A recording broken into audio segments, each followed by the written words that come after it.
Hey guys, welcome to Jessin Reads Romance. I'm Jessin and you may know me from Smart Women Read Romance, the book review podcast that I co-host with my aunt Juliet Cross. You can actually see if you check out the videos on this channel that I used to upload the audio from the podcast, but I abandoned that pretty quickly. Now that I decided to join the Booktube community, you can see my face and what I'm reading. Not that you're here for this, you're here for this. Romance. You're here for romance. I love romance. It's all I read.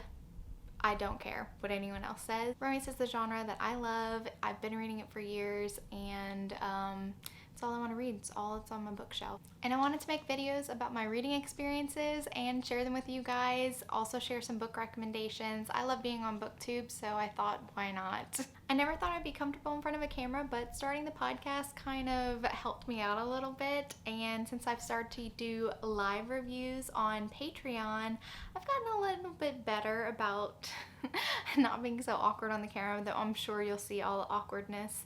I'm not going to edit that out, so it's just me. I'm a little bit, but I'm really excited to join a lot of the booktubers that I love and admire. I watch videos on Booktube all the time. I get the best recommendations from the Booktube community. I'm just super excited to be joining you guys here. My reading tastes are predominantly adult and new adult romances. Sometimes I'll dip back into young adult. It is where I started my romance journey, but it's very few and far between that I'll actually pick up a YA novel. Some of my favorite authors include Nalini Singh, Kennedy Ryan, Talia Hibbert, Penny Reed, Lisa Kleypas, of course, the Queen, Serena Bowen, Elle Kennedy. There's so many more. I'm probably forgetting a lot, but you know, we'll talk about books later on in this channel. Like a lot of romance readers in my generation, I started off reading paranormal. It was my first love, but now historical and contemporary have really kind of surpassed that.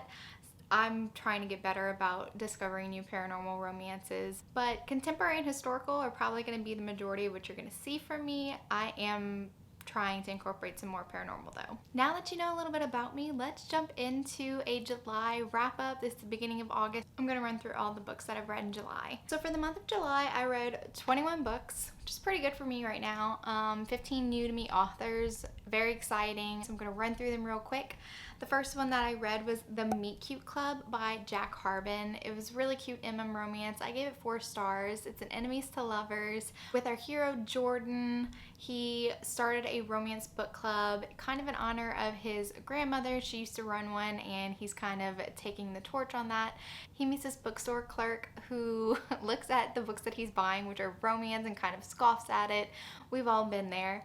So of course Jordan does not like Rex, our other hero, at all, but there is this instant chemistry. Rex decides to join this book club so that he can get to know Jordan better, and he actually starts liking romance novels. I really think that this is super cute, very hot, very steamy, new to me author, love it. The next book on my wrap up is Truly by Carmel Rhodes. This is, wow. This blew me away. It is a dark romance, so do be warned. There's some non-con consent issues going on there, but I really enjoy the characters. Our heroine Truly, she's just graduated high school, but her boyfriend broke up with her on graduation day, which is not exactly the best thing. So understandably, she's upset. She's about to leave to go on a road trip with her best friend, the same road trip that her mother, who has passed, went on whenever she graduated high school. But she goes to a party the night before she leaves, and our hero Noah is actually the half-brother of Truly's ex-boyfriend. They don't get along. We don't really know why in the beginning. I don't want to spoil any of that, but he definitely has his eye on Truly now. He goes about it in some questionable ways. This is a dark romance, and he also tags along on this road trip. Guys, this is an interesting book. I don't want to say too much about it because it's going to spoil everything, but you really should pick it up if you're interested in dark romance, and if you don't mind some questionable consent issues, then you should definitely check it out. The next book I read on my list was Behind the Bars by Brittany C. Cherry. This book was super sweet. It's a little bit sad in the beginning. Jasmine, her mother, really wants her to be a pop star. She's pushing her, basically doesn't care about any of normal child experiences. She is in high school. She doesn't really care about her having a normal childhood or having friends. She just wants her to make it big. Basically, she's one of those pushy moms. And our hero, Elliot, goes to the high school that Jasmine has convinced her mom that she should be able to attend. He is bullied severely. He's very quiet. He stutters a little bit, but he plays the saxophone so well.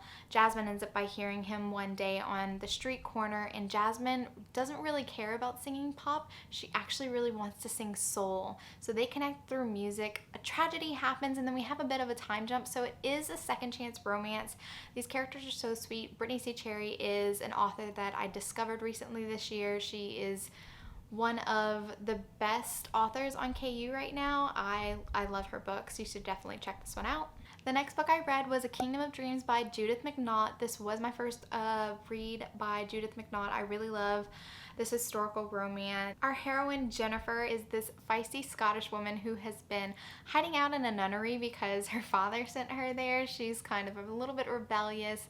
He really pays attention to more of his step-siblings. He cares about them a little bit more, and he kind of sees Jennifer as a tool to be used. He wants her to be obedient, so that's why she went to a nunnery. But Jennifer and her sister Brenna do get captured by this English warlord's company, their army. His half-brother is scouting. He sees and he overhears that she's the daughter of this Scottish lord who's giving them trouble, and he was like, yeah, let's capture them and my brother will know what to do with them. So this is an enemies to lovers romance. I really love the way that Jennifer outwits Royce.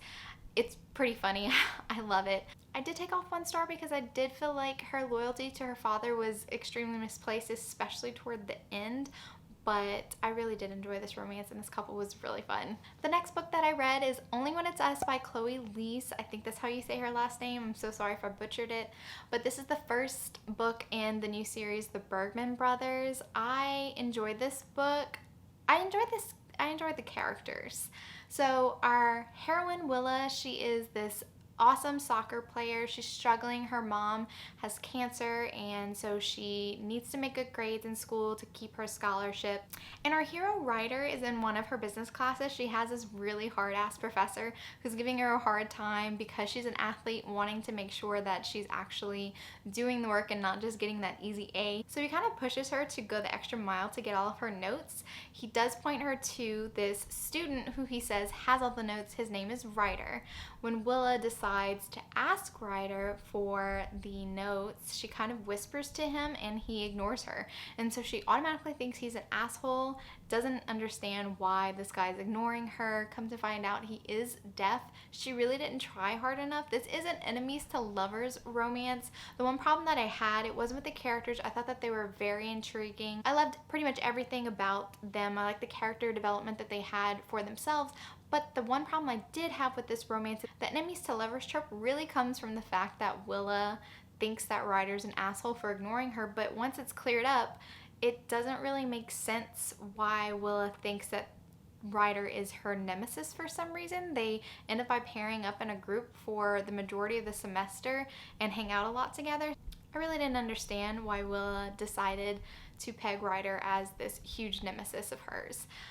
But they had the most adorable scenes. I really loved the Bergman family, which this series is going to have all the Bergman brothers as heroes. The next book that I read on my list was Her Twin Baby Secret by Therese Bahari. I think that's what the author's name is. Again, I'm so sorry if I'm butchering it. Therese Bahari sounds pretty right to me. I didn't really enjoy this romance. It was an enemies to lovers romance between Alexa and Benjamin. Alexa's always wanted to open up her own restaurant, but her parents really pushed her and her brother to be super competitive, and her brother takes it to mean that he needs to one-up his sister in everything. Years ago, she was showing her parents this building that she wanted to open a restaurant in, and her brother shows up, says, I already bought it, I'm gonna open up a restaurant in here, or expected her to rent the building from him, which it was a total asshole move. But she decides to wipe her hands clean of her brother and her parents, who weren't understanding that everything her brother was doing was basically hurting her. Years later, she's opened up her own successful restaurant. She's trying to actually start her own family. She really longs for that familial relationship that she lacked with her brother and her parents. So she decided that she's just gonna have a baby by herself, but she does need to find a chef to replace her. While she's hunting for another chef, her brother's business partner, the chef that's working in her dream restaurant, he is also scouting this same chef, and they end up by kind of competing to see which restaurant the new chef is going to work at, and it's a fake relationship as well. I found the plot to be a little bit too complicated. They did know each other before as well and were kind of rivals in culinary school, but I guess they really didn't know each other that well. I just think that it was a little bit sloppily written. The plot kind of went here and there and everywhere, and it was very hard to keep my attention on the couple, and the chemistry just wasn't there for me. The next book I read was Toxic Desire by Robin Lovett. This was a sci-fi romance. It starts off very action-packed. Our human heroine is called Nim. She's a ship captain. They're doing a space exploration whenever their ship gets attacked by this race of aliens called the Sedez, and they're kind of this mythical creature where they've heard stories about their golden skin and they're said to be immortal. They crash land on this planet called Furion. The planet was thought to be uninhabitable because it looks like it's a fiery planet and that the atmosphere, nobody could survive in it, but it turns out you can.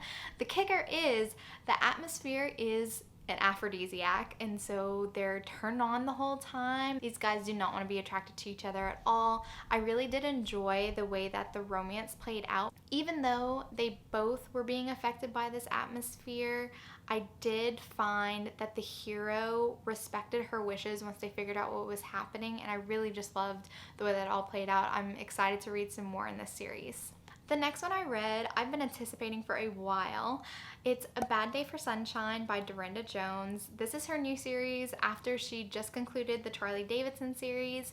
I was very excited to see what she would have in store for us, and it did not disappoint. It follows both Sunshine Vikram, one of our heroines, and also her daughter Aurora, and we get a dual point of view from Sunshine, who's been elected the new sheriff in Del Sol, and Ari, she is helping her mom on this missing persons case. It is a fellow classmate she had met during the summer before school started, and it's very hard to explain because there's so many things going on. It's very fast-paced, just like the Charlie Davidson series. I enjoyed the humor so much. Sunshine and Aurora are just these two characters who the mother-daughter bond is so strong. Kind of reminds me of Cookie and Amber from the Charlie Davidson series, and also there is some representation for the deaf community. Both Sunshine and Aurora have their own love interests. The blurb is a little misleading. It does seem to imply that there is a love triangle going on between a man that she used to be in love with in high school and also this new agent that comes to town to help with the missing persons case. But I didn't find that there was a love triangle at all. It's very clear that she's only interested in Levi, which is the boy that she had a crush on whenever she was younger. And the other guy really didn't even feature in this book at all. I don't know if he's going to be more prominent in other installments of the series, but he is an FBI agent. It's not like he hangs around. But Dorinda Jones does like to involve an FBI agent with her heroine, just like Charlie Davidson. What really surprised me is I was equally as interested in reading Aurora's point of view. She is a 15-year-old girl, and I don't really read YA anymore, but her romance with Cruz, this kind of silent bad boy who I really loved. But I really like that kind of dual love story that we're going to get during this series. You can tell that Aurora, it's young love blossoming between her and Cruz. And Sunshine has a little bit more baggage since Levi is coming from this criminal family. Also, there's this kind of secret tragedy that happened to Sunshine years ago when she was 17. That is going to be kind of an overarching plot throughout the series. I'm very excited to pick up the next book. It's gonna be a whole year until it comes out, so just have to play that waiting game. The next book I read was You Had Me at Hola by Alexis Daria. Guys, this book is amazing. First of all, the cover is beautiful. This book is equal parts steamy and sweet. I really enjoyed both characters. This romance kind of gives off Jane the Virgin vibes. The two main characters are Latinx, and our hero is a telenovela heartthrob who's trying to break into the Hollywood film industry. Ashton, our hero, and our heroine Jasmine both land leading roles in a kind of Netflix-esque streaming service, and their first meeting is a little bit rough, kind of bumpy. They obviously have to rehearse together to make sure that they have that chemistry on camera, and that on-screen chemistry really translates off-screen while they're rehearsing. I really enjoyed it. He definitely has a secret in his past that he doesn't want to disclose to Jasmine, but you know, she's hammering down those walls, and I really enjoyed this book. The next book that I read was really a surprise to me. It's Transcendence by Shay Savage. This romance is very interesting because it is told exclusively through the point of view of our hero, who is a caveman. He's nonverbal, so his thought process is really cool. The things that we get in his POV are a little bit simplistic, and he discovers this woman who is obviously not of his time. He doesn't really understand it. He's been alone for so long. He's just so excited that he's not alone anymore, and this is a potential mate. I really loved that there was a communication barrier between the hero and the heroine. His name's Ed, and he learns that her name is Elizabeth, but since he can't really speak, he calls her Beth. It's just very interesting to see her try to educate him on kind of the do's and don'ts, like, I'm not your mate. We need to get to know each other, and they're surviving very harsh circumstances. The next book I read was Southern Storms by Brittany C. Cherry. Our heroine, Kennedy, has experienced the loss of her little girl. She's really struggling with PTSD, which also contributes to the failing of her marriage. She decides to get in contact with her sister, who she's kind of pushed away after this trauma and tragedy.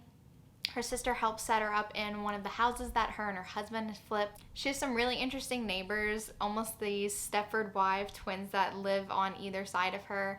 Her direct neighbor is a very old, kind of eccentric woman that these Stepford twins don't really like because her garden's all unruly, and Kennedy is on a journey to kind of find herself again, and through the process she runs into this very grumpy, surly neighbor who lives behind her. She ends up by finding a field of flowers in the woods, which ends up by being on his property. What she doesn't realize right away is that Jax, the neighbor, is actually someone from her childhood. They used to be best friends. So this is a second chance romance.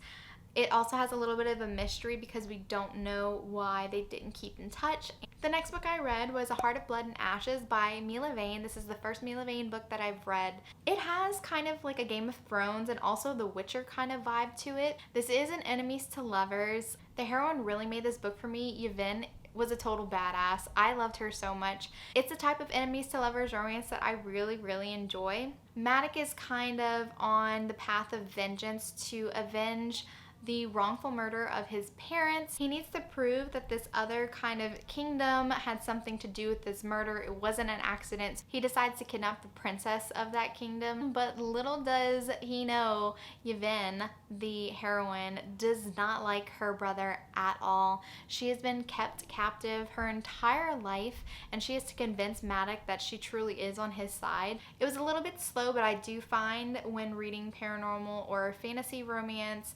when setting up the world building, it's kind of hard to keep all of the new names and places and magical elements straight, even though it wasn't super magic heavy in this first book. I think we'll develop that more as the series progresses. But once I got through the first few chapters and we got to the point where Maddox kidnapped Yvonne, there is an infamous scene with blood and handies, but it's very interesting. I loved it. Some people would be turned off by that, but I was not at all. I thought that these characters were both strong-willed. I love the journey. It mostly happens on the road, so I guess you can kind of consider it a road trip romance. The next book I read was Forget Me Not by QB Tyler. I really didn't enjoy this romance. It was a second chance between an estranged husband and wife. I think that the divorce papers are being signed soon, but they have been separated. It does involve cheating, which I did not find to be in the hero's favor. I really had a problem with the reason why their marriage started crumbling. An excuse was made as to why the hero cheated that was supposed to kind of make it okay, and I didn't agree with it at all. I thought that it was a total cop-out, and I think that the secondary characters, their best friends, wanted them to be back together so much, and they pretty much pressured the heroine into reconciling with him.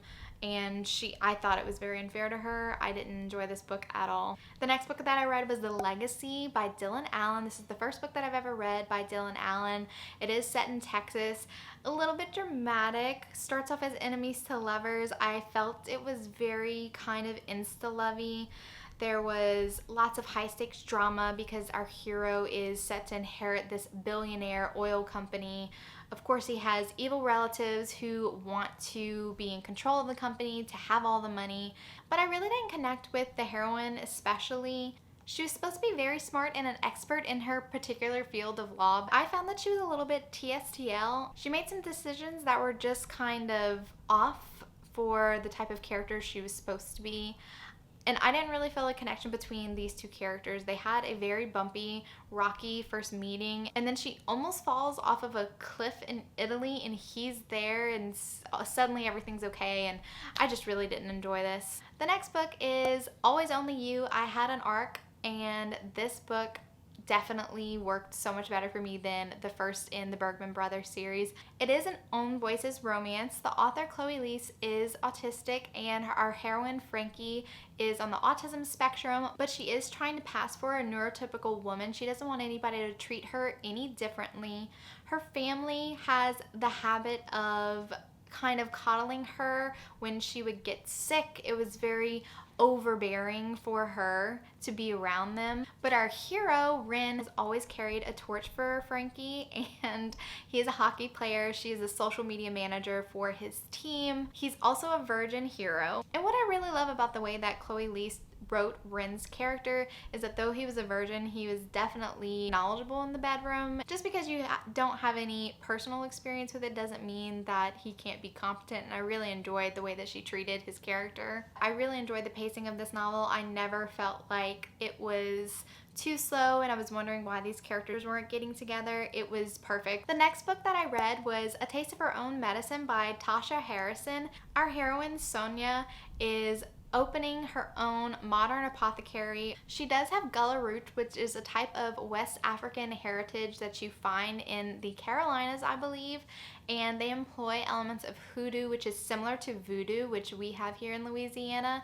I really enjoyed it because it felt very familiar to me. I felt it was really cool and really original to incorporate all of that. Sonia just went through a divorce and she's trying to forge her own path. She decides to take this entrepreneurship course, and the instructor, Axel, is younger than her, but there's definite chemistry going on between them. This is a younger man, older woman romance. Axel is a very confident hero, but I love the way that he builds up Sonia's confidence. She struggled a little bit with her self-image after the collapse of her marriage, but he's there to encourage her, say that she's very smart. It's not too late. It doesn't matter that she's 40 years old. She can start a business if she wants to, and I just really enjoyed the way that these two characters interacted. Their love story is beautiful. You should definitely read this. The next book I read was The Secret by Julie Garwood. This is the first book that I read by Julie Garwood. It's a classic, and I've never read it. I'm kicking myself for not reading this before. The Secret was amazing. One of the best historical romances that I've read in a while. The heroine, Judith, is an English woman who promised her best friend from childhood, who just so happens to be Scottish, that she would attend her childbirthing bed. Her friend Frances Catherine believes that she's going to die in childbirth, just like her mother, her grandmother, her great-grandmother before her. So Judith had promised when they were young that when she had a child, Judith would attend her. She's been researching childbirth, interviewing midwives, but English and Scottish relations are not really that great at the time. Frances Catherine's brother-in-law Ian is the laird, and he decides to go fetch Judith. He's pretty skeptical that she is even going to come because they can't imagine or fathom that an English and Scottish friendship could possibly exist. I really love how Ian and the party that he brings with him to escort Judith back to Scotland have this conception of what an English woman's going to be, and when they meet Judith, they're completely blown away because she is nothing like they think. She throws Ian for a loop. He's a broody hero. He doesn't know how to deal with this attraction that he feels toward Judith. I really enjoyed how all of his friends kind of fell a little bit in love with Judith because she's such a likable character. There's also a little bit of a secret as to Judith's background, which I don't want to spoil anything in that regard. They do mention it early on, but you should definitely read it to find out. The next book that I read was A Love Letter to Whiskey by Candy Steiner. This book has been recommended to me quite a bit. I've read a few Candy Steiners before, but I just don't think that her writing is my style. This is an extremely angsty romance. I don't really enjoy overly angsty romances. It's just not my cup of tea at all. This one kind of spans a decade plus. I found the characters' motivations for not being together to be pretty selfish. I didn't really enjoy the way that they treated each other, though I do have to say that Candy Steiner does have her characters recognize that they are behaving just terribly to each other. So I do give her props for that, but I didn't feel like these characters should have been together. I was expecting it to be a forbidden romance, a type of in love with my best friend's boyfriend forbidden romance. That element really doesn't come into play. It's there in the beginning and then we surpass that fairly quickly. There's other obstacles that keep them away from each other, but most of the time it's them, so I didn't enjoy that at all. The next book I read was In Bed with a Highlander by Maya Banks.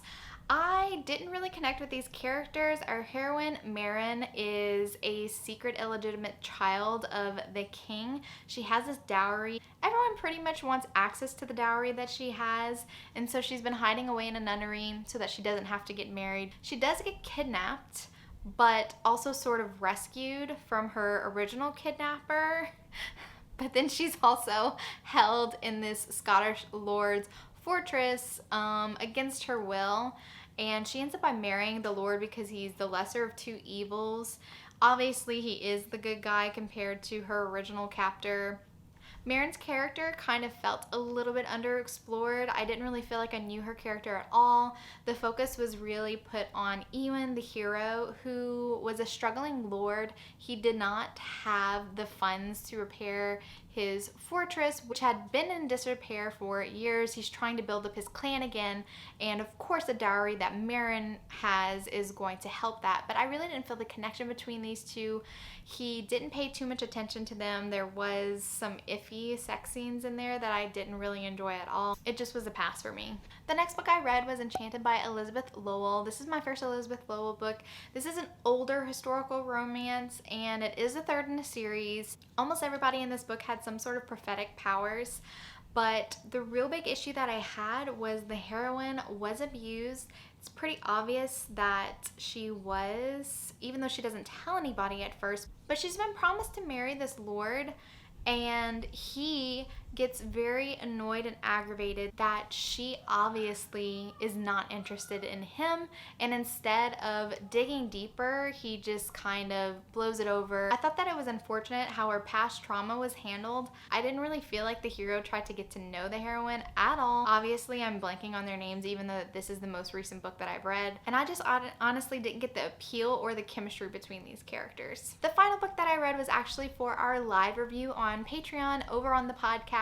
It was Reborn yesterday by Tessa Bailey. This is her first paranormal romance. It's very reminiscent of Twilight, but I thought it was a very sweet romance. Wasn't too heavy on the world building. There is vampires. The hero Jonas, who is a vampire, finds himself in a morgue. Our heroine is the owner of a funeral home, and she discovers that the body in front of her is actually not dead, and he turns out to be a vampire. Jonas's friends played a prank on him and dumped him there when he was in his deep sleep. I'm definitely going to read the second book in the series. Roxana is a secondary character in this first book, and it's pretty obvious that she has some history with Elias. I can't wait to read the next book. Alright guys, so that's it. Thank you so much for watching my first video, and I'll see you next time. Bye guys!